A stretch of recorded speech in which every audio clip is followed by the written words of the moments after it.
السلام علیکم ورحمت الله دوستانو. دغه انجینر صاحب عبدالله ده، نو ډېر یو په زړه پورې نعت یې جوړ کړ. نو هیله کوم چې دا نعت راسره تر پایه واورئ او ثواب په نیت باندې واورئ. الله دې موږ تاسو ټول زیارت نصیب کړي د نبي علیه السلام. نو ما هم له زړه نه ویلې او انجینر صاحب ډېر د زړه نه پکې خواري وکړه. نو درسره واورئ، وخت نه نیسم او د ثواب په خاطر باندې هم شیر کړئ. الله دې موږ تاسو ټول نصیب پکې وکړي. السلام علیکم. زړه مې درکېږي درتلی نشم غریبي دا نبي درځمه مدینې ته مجبوري ده، درځمه مدینې ته مجبوري ده. کار روان ده بېدانې جوړېږي انشاءالله.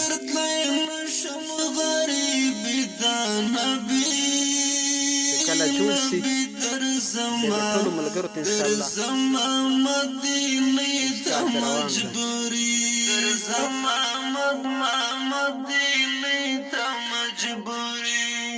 ده. یو ځل چې درشم ستا روضې ته نبي درځمه مدینې ته مجبوري ده. ارمان بناوی چې تاویږم د روضې نه نبي درځمه مدینې ته مجبوري ده، درځمه مدینې ته مجبوري ده. زړه مې درکېږي درتلی نشم غریبي دا نبي برابري هیڅکله برابر شي انشاءالله. ملګرو سره شیر کوو واتساپ کې هم د پیج له لارې.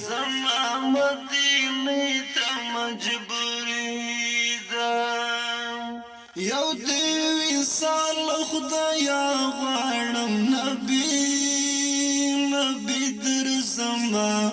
درځمه مدینې ته مجبوري ده.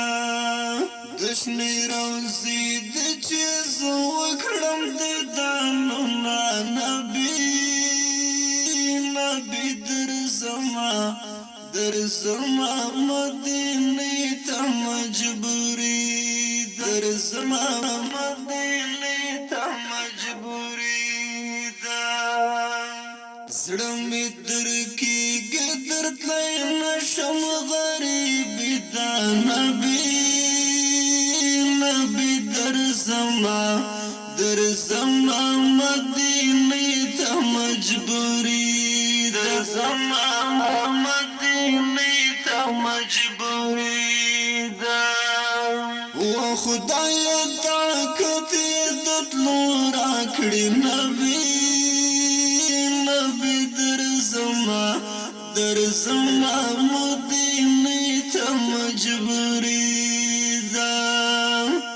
د مدني جانان کوم ډېر ارمانونه نبي درځمه مدینې ته مجبوري ده، درځمه مدینې ته مجبوري ده. زړه مې درکېږي درتلی نشم غریبي دا نبي درځمه مدینې ته مجبوري ده، درځمه مدینې ته مجبوري ده. یو دې وصال خدایا غواړم نبي درځمه مدینې ته مجبوري ده. د شنې روضې د چې زه وکړم دیدنونه نبي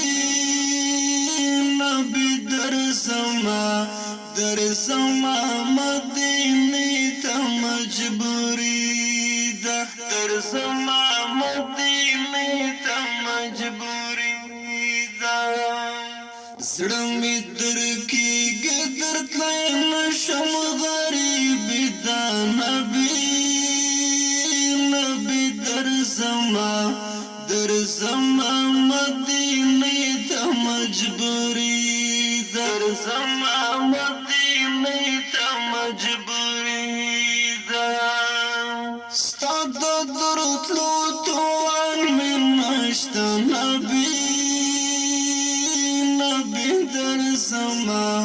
در زما مدینه تا مجبوری دا خود در دوستانو دغه نعت شریفو نو چې کله جوړ سي انشاءالله بیا په فیسبوک کې هم در سره شیر کما د پیج لارې او چینل هم تاسو خوښ کړئ تر څو ما نوي نعتونه او نظمونه درته در ورسیږي نو الله دې وکړي چې ټول خوښ شوی او د ثواب په خاطر باندې هم شیر کړئ. السلام علیکم ورحمة الله.